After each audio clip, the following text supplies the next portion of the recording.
Bandidos, what up? Tux here. Let's have some real talk about The Division 2. We're close to wrapping up Season 2 and eagerly waiting to hear any news from the devs on Season 3. And with that comes the Brooklyn DLC set to launch on the same day. Today, we're speculating about whether the DLC could introduce a major shift, a gear score jump from level 40 to 50. The last time they added new levels to the gear was in 2020. It's been about 5 years. Are we due for another shakeup? Let's talk it out. Wait, did we just become best friends? So nice to meet you. I think you're cool. Piece of shit wristwatch. So many of you have been asking me this question. Are we going to get a new gear score? If we did, would that be a good thing or a bad thing? Gear score defines your power level in The Division 2, and it's been locked at 40 for a significant time.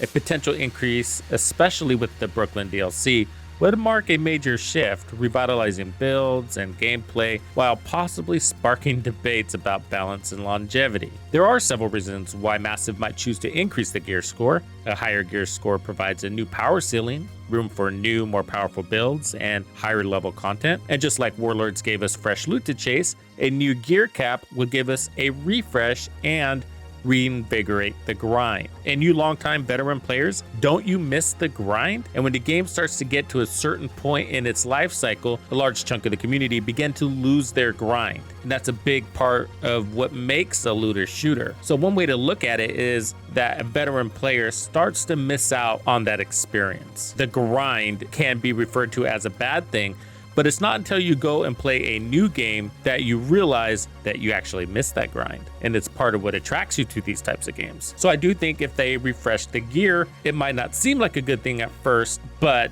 and with higher gear scores comes tougher challenges, revamped enemy scaling, and more opportunities for min-maxing. And with the expertise system already in place, a higher gear score could make the progression feel more meaningful, which I gotta say right now, it hardly moves the needle. So let's rewind back to March 2020. Warlords of New York didn't just give us a new map and story, it completely overhauled the Division 2 with Gear 2.0 and raised the gear score cap by 10 levels to what it is now, level 40. The Gear 2.0 wasn't received well by everybody because the game was still young in its cycle when they gave us Gear 2.0. So at that stage, it didn't really ever feel like we were making progress in the grind because they gave us a new one before we actually settled into the original one. However, in the long run, it was a good thing. So this shift redefined the grind and gave players fresh incentives to chase better loot. Could the Brooklyn DLC follow suit by raising the gear score to, let's say, 50? To answer that, we gotta ask ourselves, or the devs, why? Why give us the Brooklyn DLC? And more importantly, why now? Assuming Brooklyn DLC is designed to push players further into endgame content, a gear score increase would be the natural next step. But listen, Warlords was a game expansion, and Brooklyn is a DLC. So although Yannick says it's going to be the most significant update in recent history, traditionally the scope of DLCs is much more limited than expansions.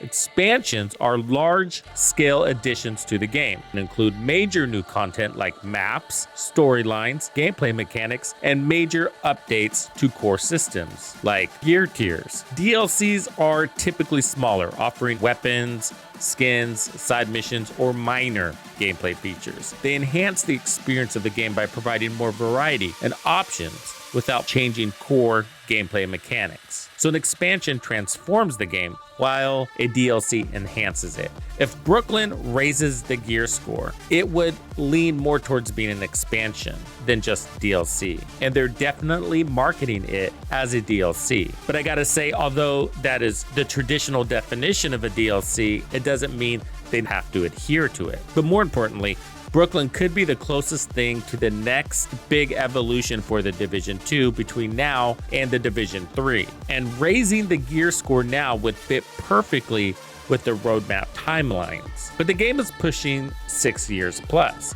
Does it make sense to level up the gear in this stage of its life cycle? This discussion doesn't go without a closer look at the roadmap and timeline for the Division 3. So Tom Henderson, a well-respected gaming industry insider, wrote, "The Division 3 is sometime beyond 2026. This was casually mentioned in this article. And he had tweeted in a separate conversation that his best guess would be in 2028. And here's an eye-opener. More recently, and by recent, I mean like just a few days ago, he adjusted his forecast, saying that he believes the Division 3 is 4 to 5 years out. I expect this is because of the recent Ubisoft financial issues covered in the article this tweet is linked to. Yannick has said that the Brooklyn DLC will be the most significant update in recent history. With such a bold claim, it's worth asking, will there be another update big enough to justify a gear score increase before the Division 3 launches? The likelihood feels slim.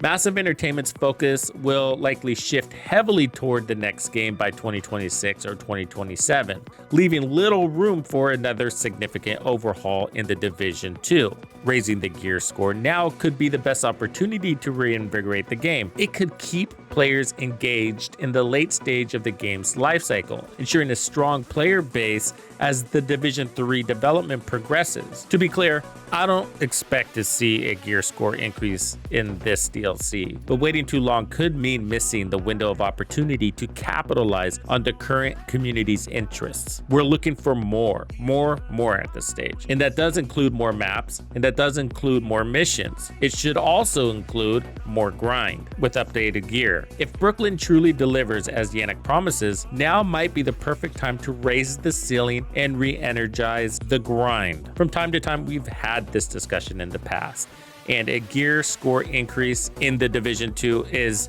never a popular idea. The jump to Gear 2.0 brought some excitement, but it also brought a lot of criticism. It worked out in the end, of course, but it's safe to say a gear score increase could spark similar debates now. Some players would see the possibilities of new challenges and loot, but many just flat out see it as if their efforts for all those years they've been in this game are just tossed out the window. So the big question is, how will Massive balance this? Will it feel rewarding or like an uphill battle? Here's one of the biggest things that stands in the way from adding new gear levels. One interesting complication arises when considering the expertise system. See, players have invested significant resources and time into upgrading and optimizing their gear through expertise, which increases the effectiveness of specific items. If a gear score increase were introduced, much of this upgraded gear could become outdated, potentially frustrating players who feel their investment was wasted.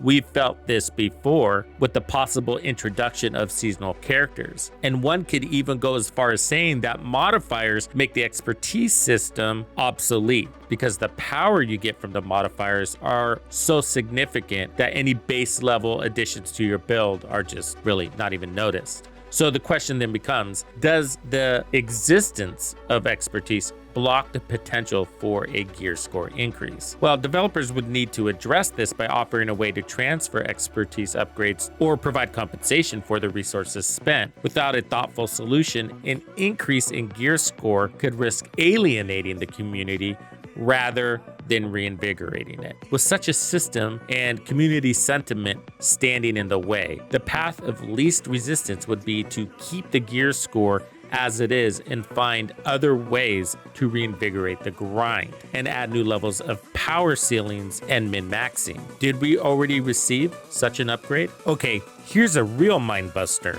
How do modifiers play a role in this discussion? So in Year 6, Season 2, Massive introduced seasonal modifiers that redefined how we approach our builds. These modifiers have made players more powerful than ever before, allowing for unprecedented levels of synergy and damage output.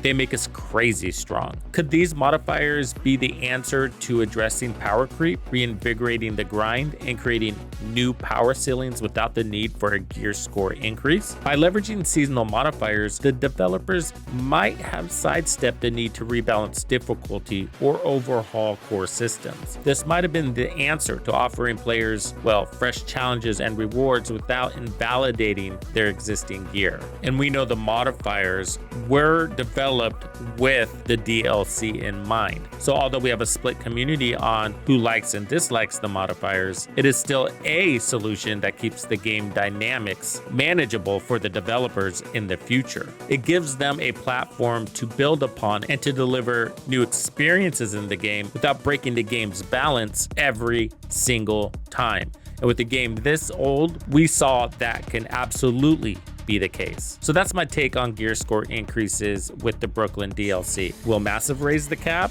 or are we in for a different kind of endgame shakeup? Let me know in the comments. Let's talk it out. Thank you for hanging out with me. I'm Tuxedo Bandido, and if you found this video helpful, be sure to hit the like, subscribe, and turn on your notifications so you don't miss out on the good stuff I have coming for you. And if you like content like this, be sure to check out the video I have recommended for you right here. If you have anything you would like me to cover, be sure to let me know in the comments below. And thank you to all the channel members and donors who make things possible. Tux Nation wouldn't be the same without you. When you buy a game from Ubisoft, enter the creator code Tuxedo Bandido to support the channel. Easy peasy. Wait, did we just become best friends?